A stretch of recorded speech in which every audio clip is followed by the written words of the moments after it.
Welcome, Representative Nixon. Thank you so much for taking your time to talk with us. We know you're in the car traveling all over the state, and you're talking with us about your candidacy for the U.S. Senate, how you plan to approach environmental issues.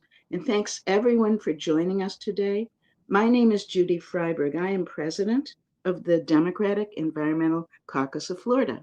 And just to let everyone know, our caucus created an environmental report card evaluating how our state legislators voted in the 2024 legislative session.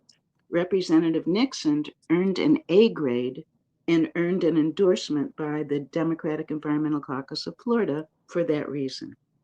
Just to explain a little bit about caucuses in the Florida Democratic Party, we are an issue-based Democratic organization. We're under the umbrella of the Florida Democratic Party. There are several issue-based caucuses in the Florida Democratic Party, whether it's the Progressive Caucus, the Black Caucus, education, disability, labor, LGBTQ+. These are all issue-based caucuses. And of course, ours is environmental. And our role as a caucus is to elect Democrats who understand and commit to governing in a way that addresses the environmental and climate crisis we're facing. When people registered to attend the event, they also submitted questions to you, Representative Nixon, which we will start with shortly. Then we're going to ask questions that people put in the chat as you're talking. But first, could you please share some opening remarks with us? Yeah, for sure. So, first of all, I just want to say thank you to everyone for joining today. Thank you to the Environmental Caucus. I'm greatly appreciative. I am Florida State Representative Angie Nixon, born and raised in Jacksonville, Florida. I know y'all hear this drawl. My family comes from South Georgia, and so that's where this drawl is from. I am a wife. I am a mother of five. Yes, I said five. We have a blended family. I have had the honor and privilege to serve as the state lawmaker in House District 13, previously 14, for the past 6 years.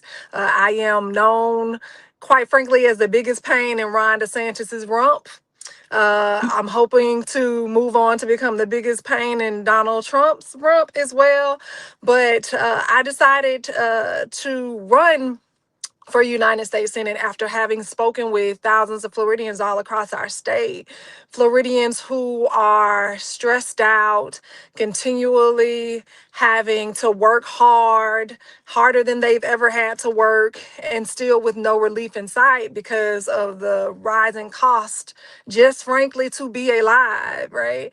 And so I am running for U.S. Senate because Floridians just simply can't keep waiting for things to get better someday. There's people who are in power saying things like they want to make America great again. They want to return us back to the good old days. And the reality of it is that the good old days were never good enough for all of us. As you see, they literally are trying to return us back to their good old days by doing things like attacking the Voting Rights Act. Environmental justice is something that's near and dear to me because I was born and raised on a Brownsville dump in Jacksonville, Florida. My brother was born with one kidney and cancer. Thank goodness his cancer. He got over it. It went into remission years ago as a young child, has not returned. But I have seen the impacts of being raised on that site amongst many members of my community. I saw that the EPA had to come in and clean up. And I also know that folks are still suffering from asthma, still suffering just from the toxins, from cancer, all types of things. And so that is something that I would definitely want to make sure we address just moving forward when I become your next United States Senator. I will also profess, I'm going to kick it over back to Miss Judy to start the questions, but I will also profess that I don't know everything. And I am not going to pretend that I do, right? But I will be surrounding myself with people who do know things, especially as it relates to issues, as it relates to climate and the environment. And so, again, I am just so happy to be here with you all today. And I will say, let the questions begin. Okay, okay, thank you. And, to pick up on that, environmental policy is complicated because you're talking about energy policy, you're talking about land use policy, um, and how our system of checks and balances is supposed to play to protect our environment and also protect our consumers and voters and humans. And so it's not that easy to know when you're voting on a piece of legislation with, say, land use or Yes. or energy, how to vote because you don't necessarily understand so I get it. I'm glad you're saying you don't know because you know what? A lot of us don't know. And so let's start with that too. Um, we have I want to generally let you know the topics from the questions that I got, everybody, so you understand what we're going to be asking about.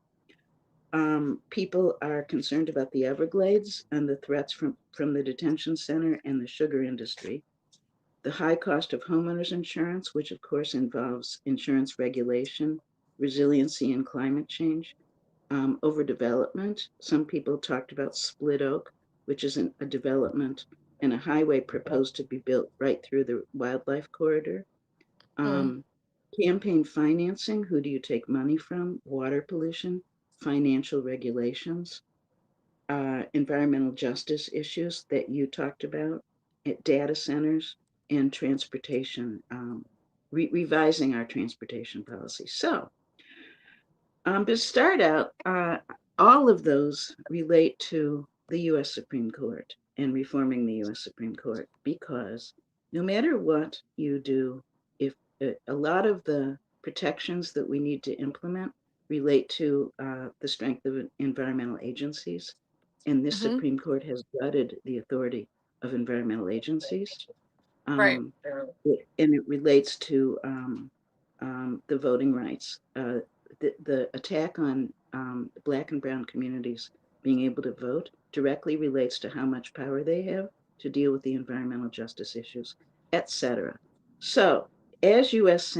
Senator, what strategies are you going to consider and promote to reform the U.S. Supreme Court so that anything that you do push to fix some of these issues, pollution, it doesn't matter, would pass constitutional muster in a newly constituted Supreme Court? And what kinds of policies would you consider implementing or promoting to deal with campaign finance reforms so the special interests can't give money to people? Yeah, for sure. So, first of all, thank you for that question. Look, I think it's very important that we realize that the courts are, unfortunately, they are stacked against us right now. They're basically uber conservative.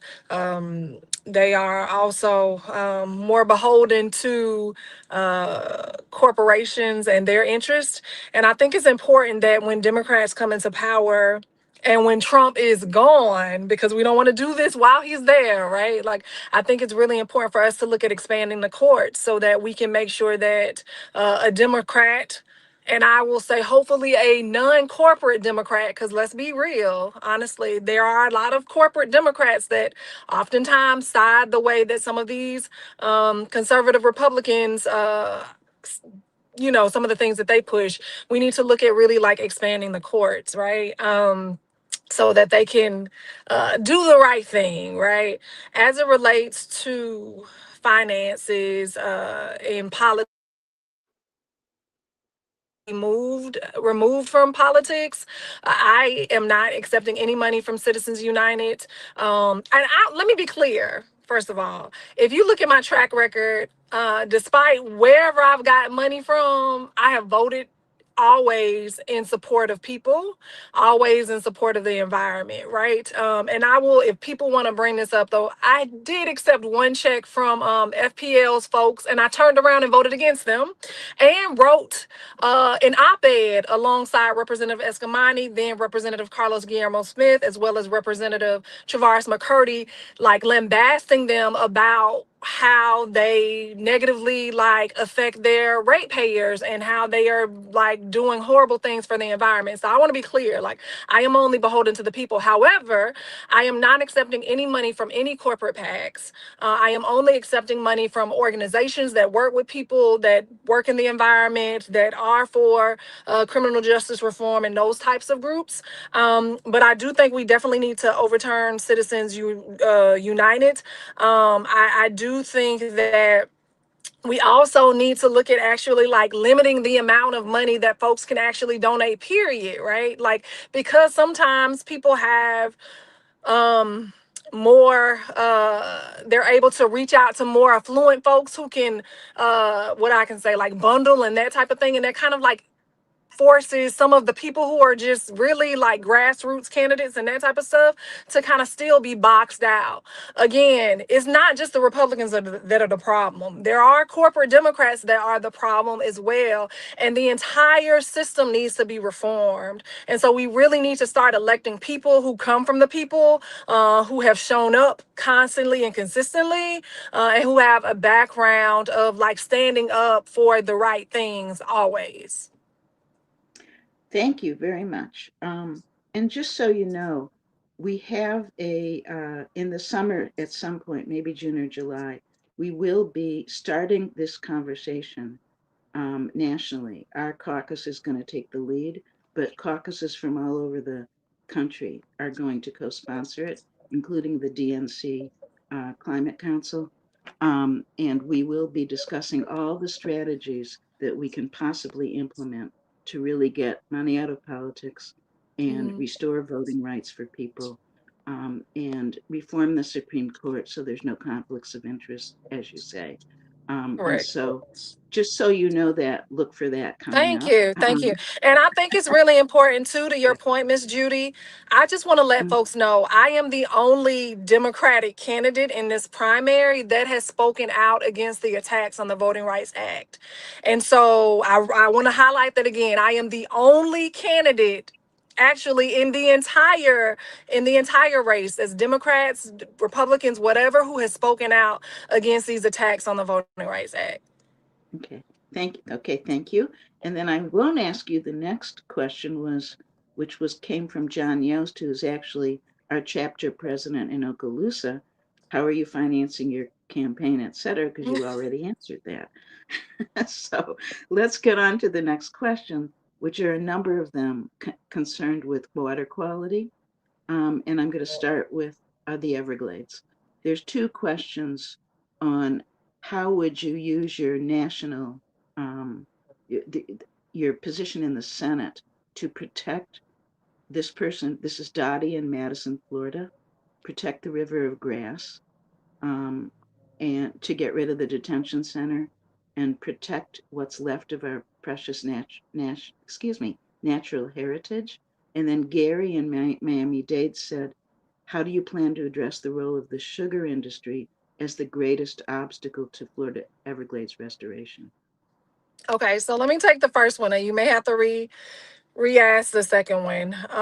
Okay. So in regards to the detention center down south, the Everglades Detention Center, I believe that that is actually being shuttered, and I want to say that I am one of the I don't know what they called us, the Everglades Five or whatever. I was one of the lawmakers that one of the only five that went down there initially, because we wanted to put eyes on what was happening based on the fact that they were unconstitutionally like going after folks and detaining them, and then the fact that they, you know, we're disrupting the ecosystem down south with the Everglades, right? And so I think, let's be clear, like we need to make sure that we are not funding those types of things. And I see honestly that the feds decided not to actually give money to DeSantis. He actually used our money that was supposed to be set aside during times of natural disasters, right?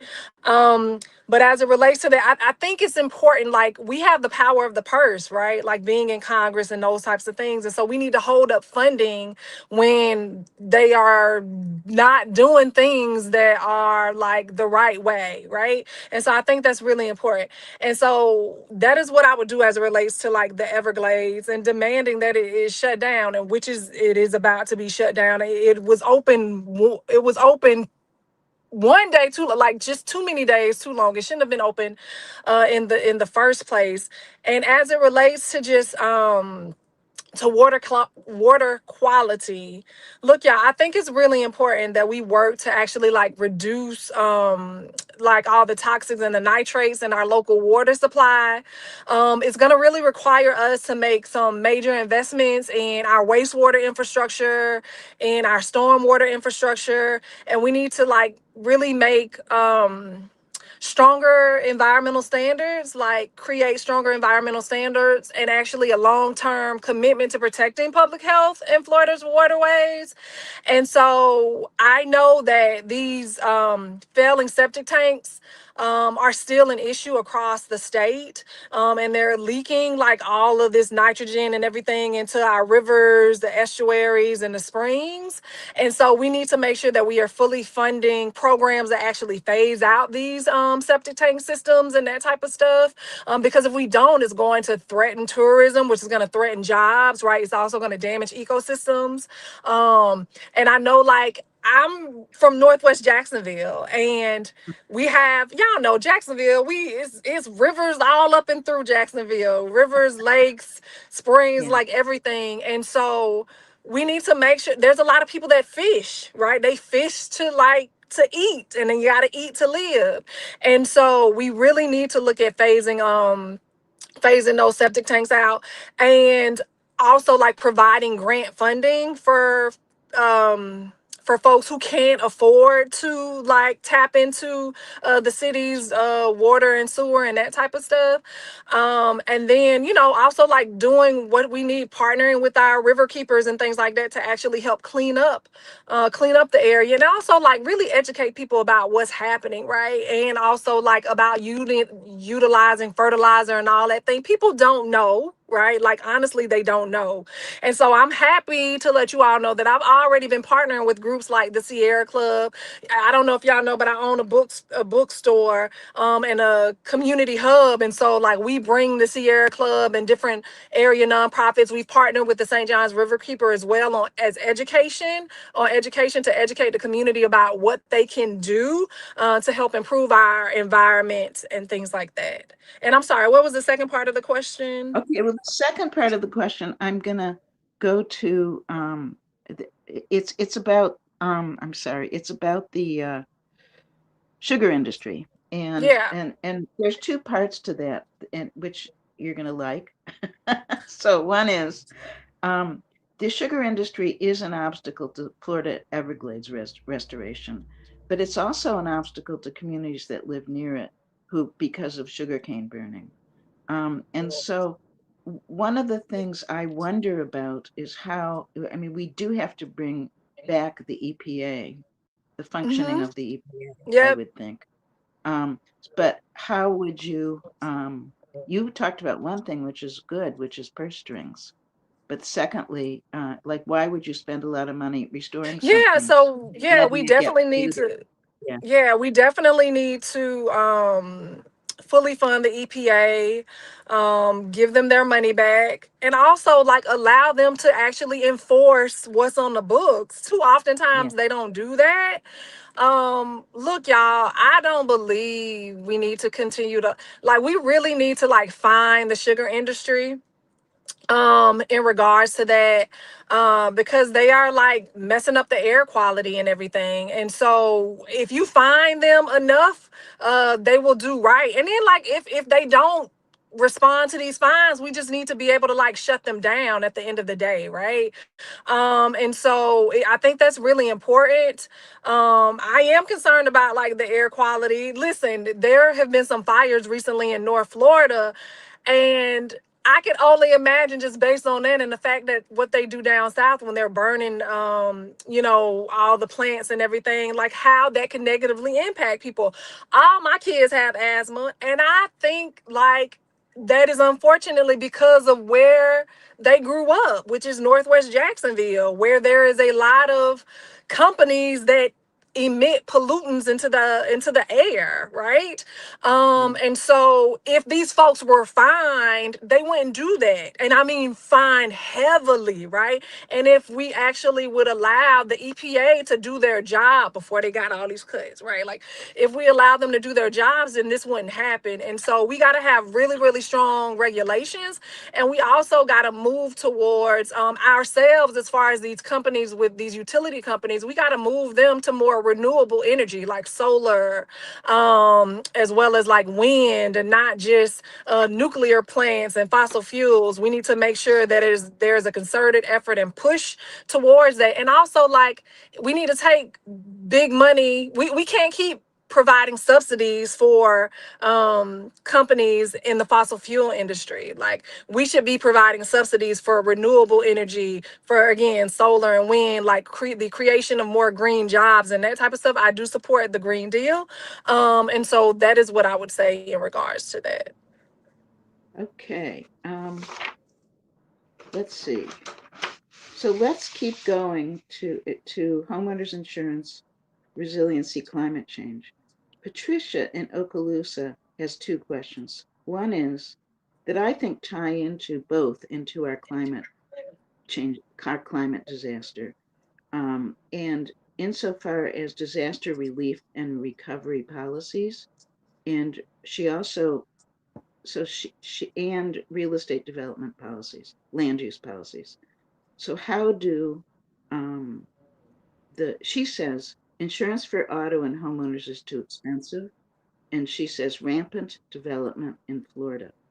The way I hear that, with all of the issues that we are talking about right now, is how do you help people recover from, say, a hurricane disaster, in a way that does not cause all your money to go into rebuilding exactly the way we built before, without taking into account resiliency, or even maybe giving them money to move someplace else away from an impending disaster?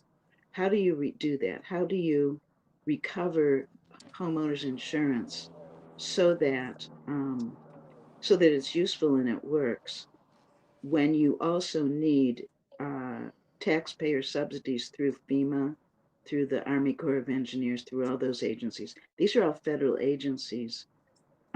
The Biden administration tried to do it in his landmark infrastructure laws, and of course now that's all being repealed by Trump. So, but I guess the question is, how do you restore homeowners insurance in a way that's productive and doesn't play into climate change and worsen it? Yeah, for sure. And so this is something that I've always not been as knowledgeable on, and so I just want to put that out there first of all. Yeah. But I think what you're saying is what you stated is right. But we Florida is one of those states that we have a fast growing population right now, and I think it's going to be important for us to look out for the safety of the people, but also the environment, right?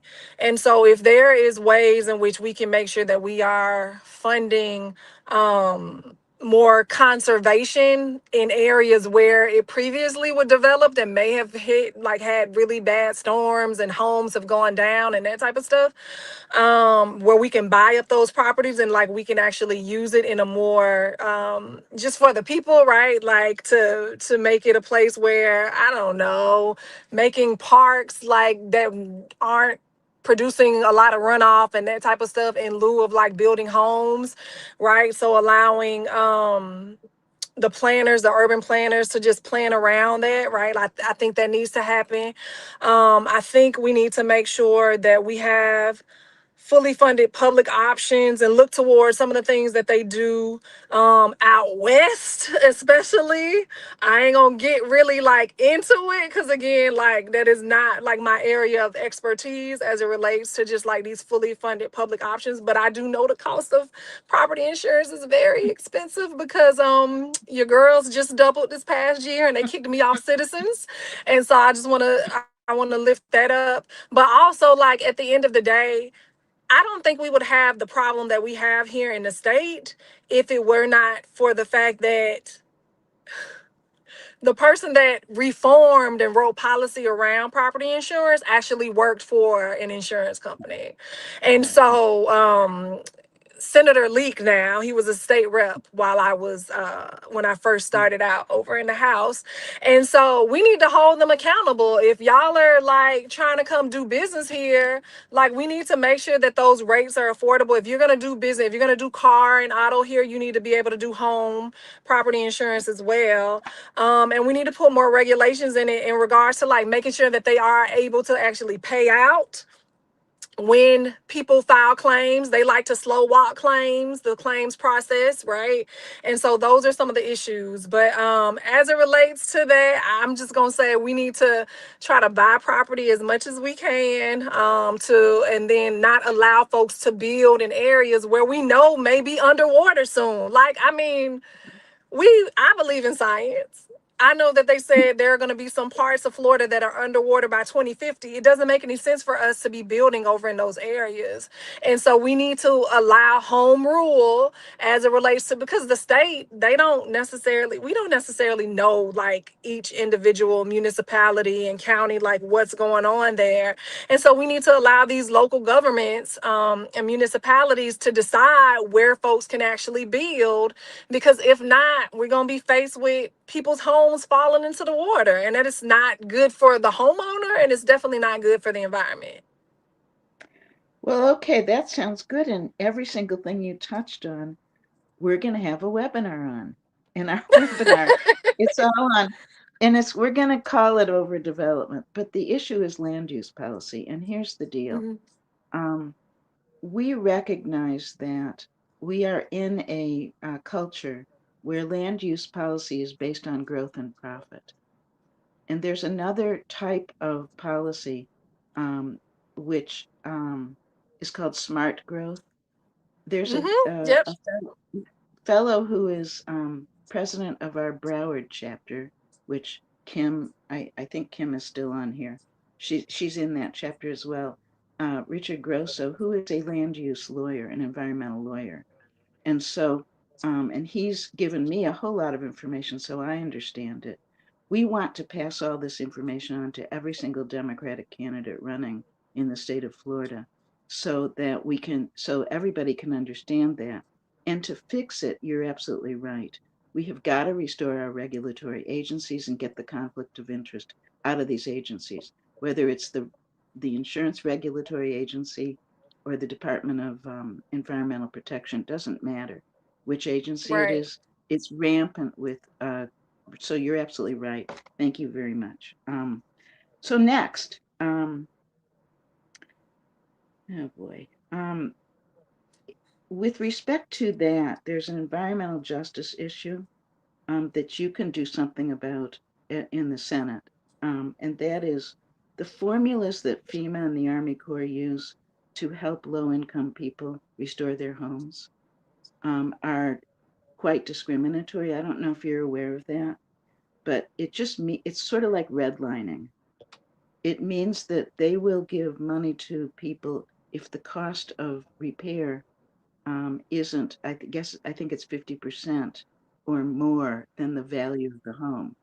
So what that means then is that if my home is worth $500,000 and the cost of repairs are 150,000, I get the money from FEMA.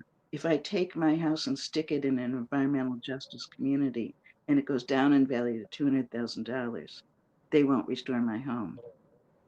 That's national policy. And so that is definitely something you can do. I don't know if you're aware of that.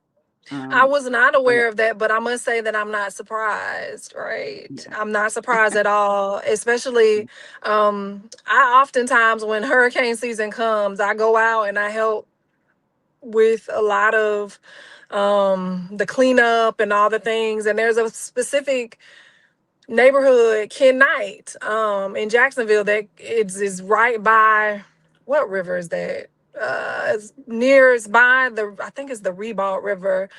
It yeah. always floods, and they get they never get what they need, and then unfortunately a lot of renters are out there, and they're actually living in like slumlord houses, right? And so I totally Yeah. understand that. And so yes, like we need to make sure that we are doing right by our marginalized communities. And so that is something that I would definitely look towards Yeah. addressing after I become United States Senator. Okay, so this is good. Let's go on to the next issue then, which is climate change. So Suzanne in Duval County, I would like to better understand Rep. Nixon's energy plan for Florida, her stance on the Paris Climate Agreement, and her position that we're going to talk about data centers in a little while. So we'll leave that for now. The challenges facing the energy grid. Um, and Joan in Collier County, who's actually the vice president of our caucus, is what legislation would you support to designate CO2 emissions as a pollutant to be regulated by the EPA? So those two questions. Yeah, for sure. So thank you for the questions, y'all, ladies. So I'm gonna give like the short version. Fossil fuels. Oh wow, I think she left out. Fossil fuels are bad. Gas plants are bad. They're bad for our pocketbooks. They're bad for our health. They are bad for natural security and things like that. I think we need, as I stated earlier, they're also bad for our environment. But as I stated earlier, we need more solar and renewable options. We need to, yes, we need to rejoin the Paris Climate Agreement. Um, I don't know why Donald Trump, whatever, he decided to remove us, you know how he is. But we need to rejoin them so that we can work towards lowering our emissions, right? Um, our children really shouldn't be saddled with a lot of this debt that is coming out because it's tied to like the that our kids are gonna have to deal with a lot, right? Like to clean up this earth. And it's very unfortunate. And so we really need to move towards an improved smart grid, like nationally, right? And cleaner options. I know like I take this seriously. I shop at Goodwill because I want to lower my carbon footprint. Like I'm just being honest. Like I shop on Poshmark. And so I really push people to do the same, right? I know that we need to, I was reading that by 20, I think it's 20, is it 2030 or 2040 that we need to reduce our emissions by 45% and then try to get to net zero by 50. If not, like our world is going to take a really bad turn as it relates to being overheated.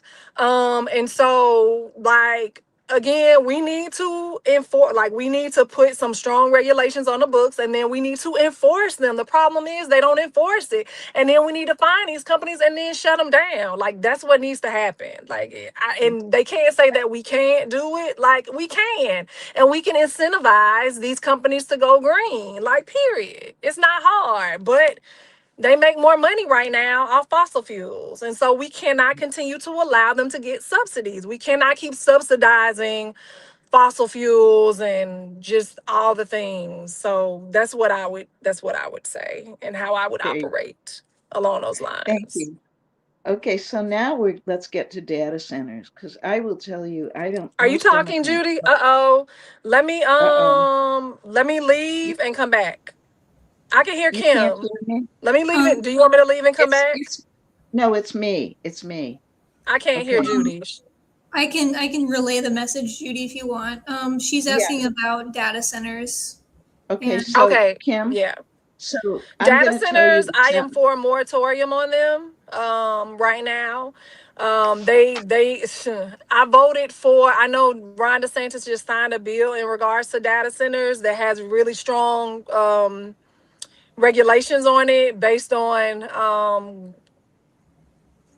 communities, what the communities would want and need.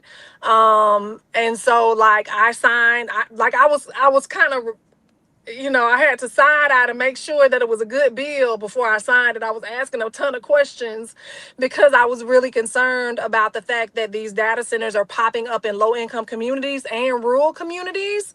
But it was a good bill. But I think we need to make sure that we are. I think there needs to be a moratorium before we actually like even just put regulations on them and allow them to do certain things because they're taking up a lot of our water. And we already have scarce clean water as it is. They also like emit pollutants. They make the area hotter. And, it's something that I just don't think needs to happen. And what are we doing it for also? Like, we're just doing it to help these tech companies make even more money. And so I am not supportive of an industry making more money at the detriment of our community. And so that is what I would say. And Kim, I'm going to jump out and jump back in so that I can hear Judy, if that's okay. All Yeah, right. that makes sense. Sure. All right. Technical break, everyone. Thank you. Also, if you have questions, go ahead and put them in the chat.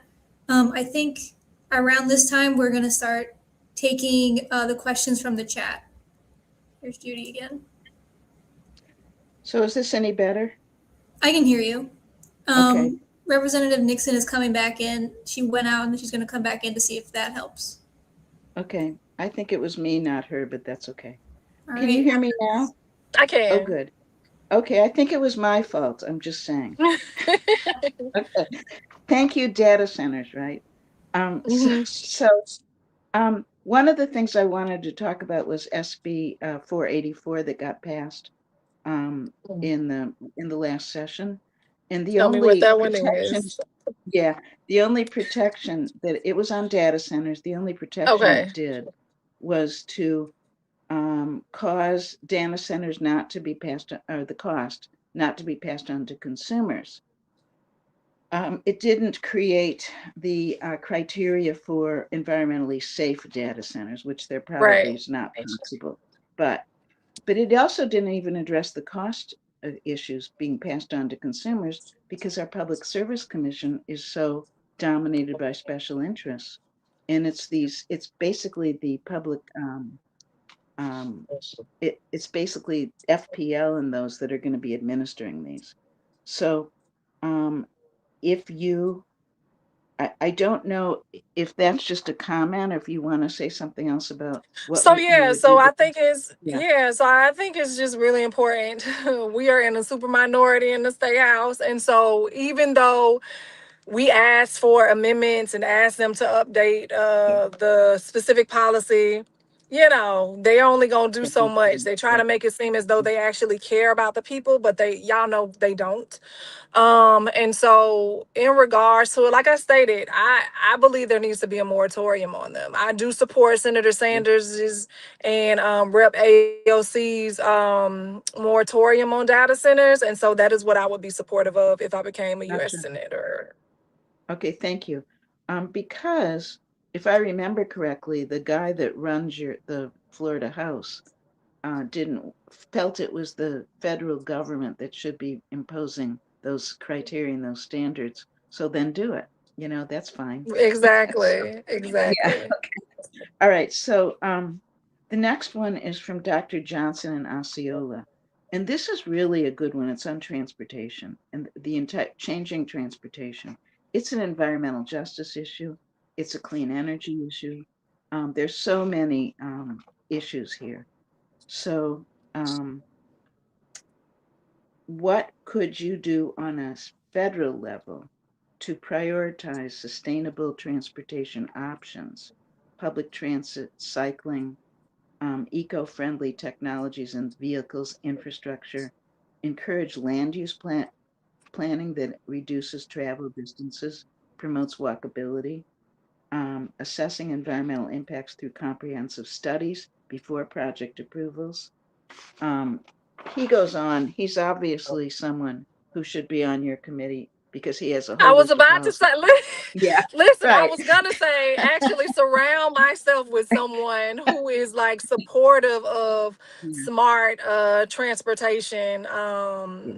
needs and things like that. And so that's what I'm gonna do. Like, before I write my legislation, I've always like Mhm. surrounded myself with a coalition of folks to like present bills and give me Yeah. information in regards to that. And so I'm fully supportive of everything that he said. But look, y'all, we have to make sure that we are electing people who have like the conviction and who are willing to put forth legislation to do just that, right? Like, we can we can elect people, we can continue to elect the status quo if we want to, people who just like go along to get along, or you need to elect someone who has a vision, who wants to put forth like it makes no sense for us to be one of the largest states in our country and our public transportation system is just trash. Like, it is absolute Yeah. trash. Yeah. I would absolutely love to not have to drive that much and to actually get on high speed rail to go up and down all across this state. That would save so much money. That would save so much energy. Like, that would allow us to like lower our carbon lower our emissions rates and everything like that, our carbon footprint. But you have to make sure that we're electing people who are going to put their money where their mouth is, and make sure that we're making areas and communities more walkable. Also, like, we need someone who's just going to outright be an advocate, right, for that, right? Like, maybe it also involves me going on like high speed rail that's already in the state, or like maybe doing some days where we're actually like biking with folks, right? Like, pushing those types of initiatives to like let people know that it's actually feasible and it could be done. But I am totally in support of that, and would definitely love if Gotcha. the good doctor would come on over to a committee to help draft and craft legislation in regards to that. All right. So now we're done with the questions that I got, and now we can go to questions in the chat. So, Kim, are you here to do that? Yeah, okay. Can you hear me? Yes. All right, I'm gonna go to the questions in the Can you chat hear now. Kim? Girl, I can't hear you, girl. I don't Hold know on, what's going let on. me come. No. Oh, no. Did you Okay. hear her, So Judy? I heard her. Oh And, my it could gosh. be that, okay, Kim, now say something. No, Okay, I how can't about hear you either. Let me come back. I'm coming back. I'm coming back. No, no, no, I'm no, no, coming no, back. don't. Let Kim ask the questions. so? I'll just put them on the screen. Well, maybe she comes back. It'll work. Let's see what my first question That's will true. be. Okay. What is the first question here? Let's see.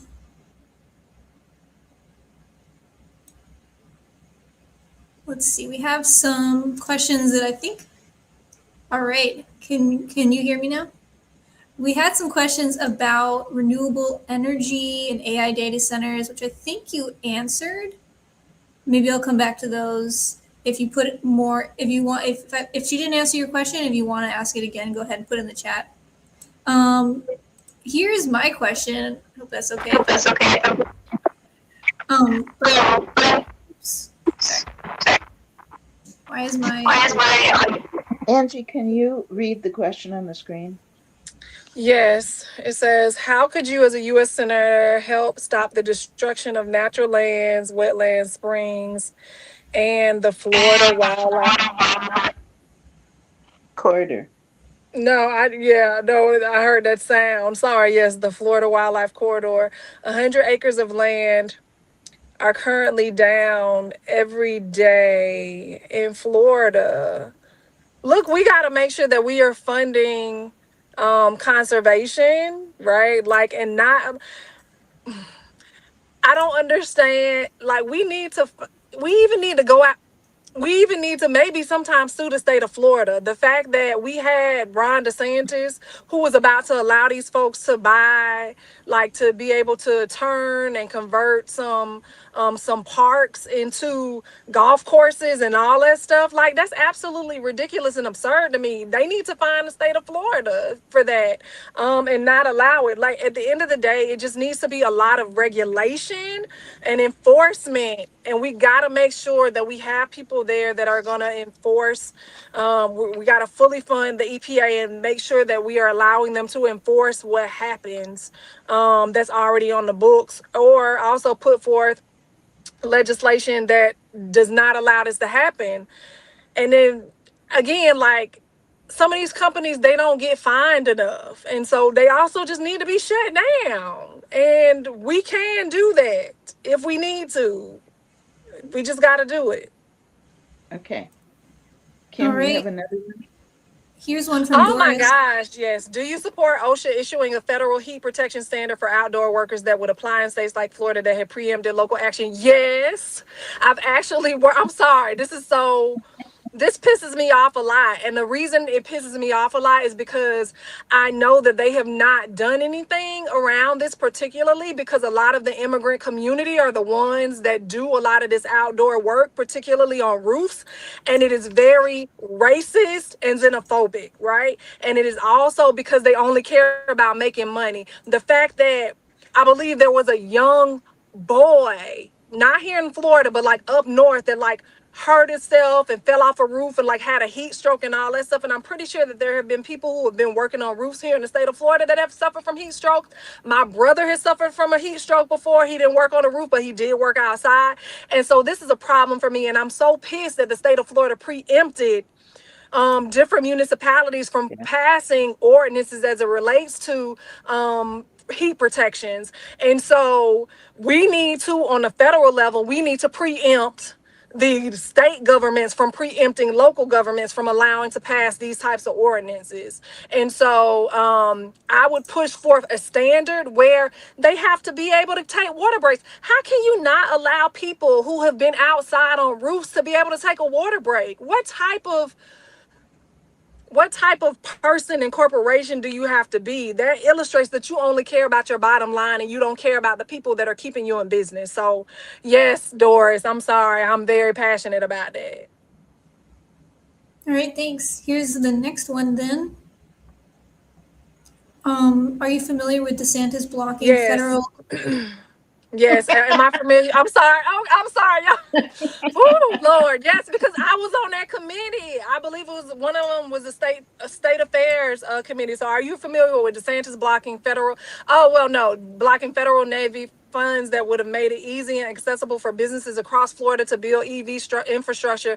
What can we do to fix that? Let me stop. I'm not gonna say that.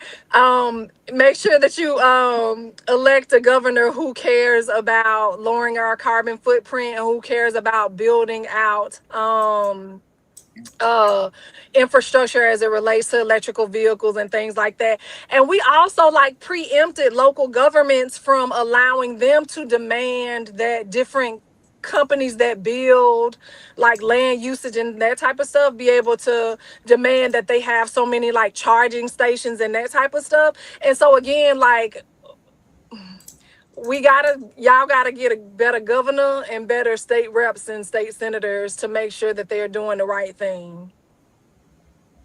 Thank you. The next one is from Mary Jo.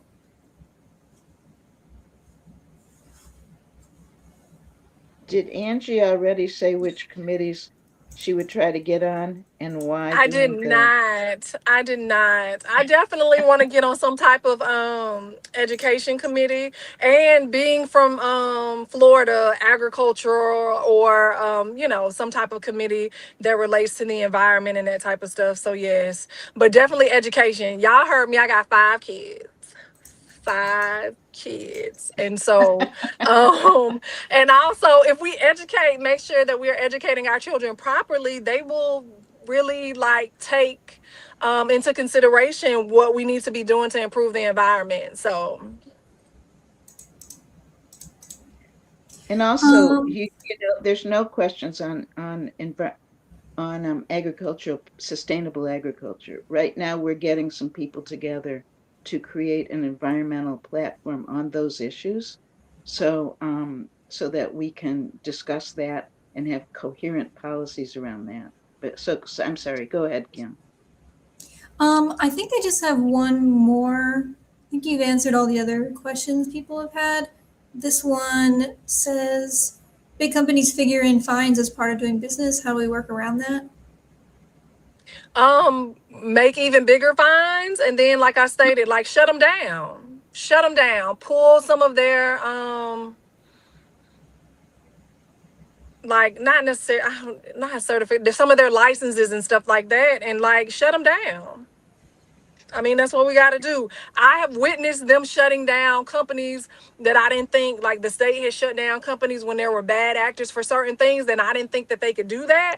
So, as federal governments, if we have to pull certain licenses and that type of stuff, then that's what we need to do. Also, we need to start holding some of these executives accountable as well. Okay. All right, thank you. I think that's all the questions in the chat. I'm sorry if I missed anybody's, but you can put anything else that I missed in the chat again, and I'll see it. We'll And be again, talking about Charles, I'm sorry. And again, Charles, like no more subsidies going towards big fossil industry at all. there exactly. Okay. Now let's get into final remarks, but to build a little Yeah. bit when in your very last statement that you made, which is we have to elect a Oh governor and state Lord, you rep. just went out when Kim left. Hold on. Let me come back. Really? Oh crap. So nobody's here who can tell me. So everybody just hold still and we will fix this. I need somebody, Kim, to come back in. Can you hear me Okay. now? I can. So you said build Okay. into my final remarks. What exactly? Okay. All right. One of the things you just said, which is all about what we're doing right now, is to elect better representatives and a better governor. And that gets us to a part of my final remarks, which are we are going to hold a series of webinars over this time period, and the purpose will be directed at our candidates and at our volunteer base so that we all understand what are good environmental policies and so that when people get elected, they will have no excuse as to how to vote on stuff. Number two, so it's going to be webinars, conversations with candidates, and candidate forums after the qualification period is up. So upcoming is the one on May 28th, which is the one on data centers. That's going to be at 7 at night. It's co-sponsored by the DNC Climate Council. Michelle Dietrich, who's the chair of that council, will give the keynote. Somebody from Wisconsin is going to come in and talk about what it's like living next to one. And then we're going to have people talking about what kinds of policy people will need to implement so that we protect ourselves. On June 1st, we're going to have a conversation with Alex Vindeman. On June 11th, we're going to have a conversation on climate change, pollution, environmental destruction as it affects affordability. That also will be co-sponsored by the DNC Climate Council. Coming up, not scheduled yet, will be overdevelopment in Florida. And also removing the grip of special interests on our elections, restoring democracy. So that is going to be a national webinar, and Florida is going to be the captain of it. But it's going to be the beginning of a conversation we should be having for the next 4 years. And then we're going to do candidate forums. So I'm asking everybody, please join us. This represents a ton of work. We need, some of you have expertise that can help us with this. Go to our website, join our state. It's $10 a year, and then join your county caucus. If you don't have a county caucus, help us at the state level, and we can create a presence in your county. We are hoping that our caucuses will start putting on these conversations with their candidates as it relates to their particular county they're in, both the state representatives and the U.S. House candidates. So that's what we're doing. Again, I want to thank you so much, Representative Nixon, not just for attending today, but for being willing to put your time and energy and resources into public service. So now I'm going to ask you that you close out the webinar with your remarks. Yeah, for sure. So again, I just want to say thank you to the Environmental Caucus, the Democratic Environmental Caucus of Florida. And thank you for listening, taking time out your busy schedule. Look, y'all, America is boldly being attacked. And this moment calls for a bold solution. I want to be clear though, change won't happen on its own. It's going to take us changing it. I know that the press and a lot of political pundits that are saying things like that the Democrats are going to win across this country no matter what. But you and I know that's not the truth. We will only win if we lead boldly and we fight back and we give voters a reason to come out on election day. That is why my campaign is actually about bold leadership that meets the moment, standing up to bullies and like actually letting folks know that we can win. We know that Republican voters are going to come out in record numbers, come hell or high water, right? And we cannot nominate a candidate who is not willing to stand up, even when it's not politically like convenient for them. We need to make sure that we are nominating someone who can motivate our base, persuade voters and get people off the fence, right? We can't just have the same status quo candidates and timid leadership. That's not going to be Ashley Moody in November, no matter how much DC establishment money supports it. And so I am that candidate. I have been on the front lines here in the state of Florida fighting for all of you all whenever you were under attack. I have not just been sitting idly by. This is even before I decided to run for office. I have been out on the front lines fighting. I helped push for Medicaid expansion, having led as the community, the statewide community organizer for one of those campaigns a few years ago, helping usher in the minimum wage with $15 an hour, helping lead that. Also, helping push back on some environmental fights down south as well. And so again, we need bold, unapologetic leadership. I am that candidate. I am that candidate. I am that candidate. I love my state, and I know what it can be, what it could become, which is why I'm critical of it, because I love it so much. And I think it's really important for us to not continue to feed into alt-right talking points about the fact that someone like me can't win. I can win. I'm a community organizer. There was another community organizer that they said couldn't win either, and he became the president of the United States, and his name is Barack Obama. And so I am willing to put in the work. I just ask for your support. I would love everyone to go to angienixon.com to join my campaign, also to make a donation. And I'm ready, y'all. I'm ready to build a new vision for our country, one where every family has stability and every worker is treated with dignity and every young person has the opportunity to reach the true American dream. And so again, I'm asking for your support. I'm asking you to join me on this journey. And I thank you all today for having me. Thank you so much. And everyone, thank you for coming. Thank you. Bye.